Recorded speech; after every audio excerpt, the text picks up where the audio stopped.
دوستو، نماز ایک ایسی اہم عبادت ہے جس کے پڑھنے میں وہ سکون، اطمینان، مٹھاس اور لذت حاصل ہوتی ہے جو کائنات کے کسی چیز میں نہیں۔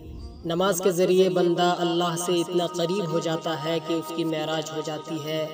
نماز چہرے کا نور ہے، نماز بخشش کا ذریعہ ہے، نماز دین کا ستون ہے۔ نماز ہمارے پیارے آقا صلی اللہ علیہ وسلم کی آنکھوں کی ٹھنڈک ہے۔ دوستو، جو بھی انسان اللہ تعالیٰ کی سچی عبادت کرتا ہے تو اللہ تعالیٰ اس انسان کی ہر طرح سے حفاظت فرماتا ہے، اور میں اس بات کو ثابت بھی کر دوں گا۔ دوستو، ایک ایسی عورت جو ہمیشہ اللہ کی عبادت میں لگی رہتی، دن رات اللہ کی تسبیح بیان کرتی، اور اس عورت کی کوئی نماز آج تک قضا نہیں ہوئی تھی۔ اس عورت کی ایک بہت پیاری بیٹی تھی۔ اس کی بیٹی بھی بہت نیک اور پرہیزگار تھی۔ کچھ دنوں کے بعد اس لڑکی کی شادی ہو گئی تو کچھ دنوں کے بعد یہ عورت اپنی بیٹی سے ملاقات کے لیے بیٹی کے سسرال چلی۔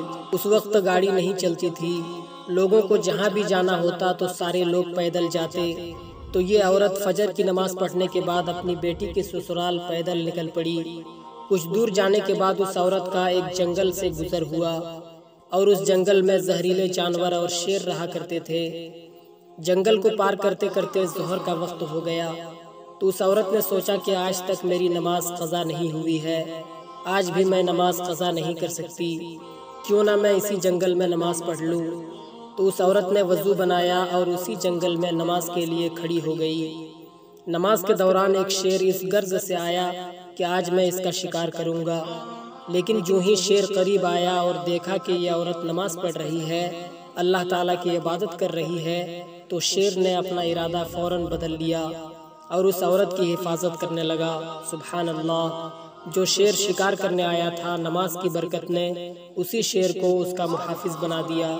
دوستو، یہ ہے نماز کی برکت۔ جو بندہ اللہ کی سچی عبادت کرتا ہے تو اللہ رب العزت اس کی ہر طرح سے حفاظت فرماتا ہے۔ جو خدا کا ہو جاتا ہے، خدا اس کا ہو جاتا ہے، اور ساری خدائی اس کی ہو جاتی ہے۔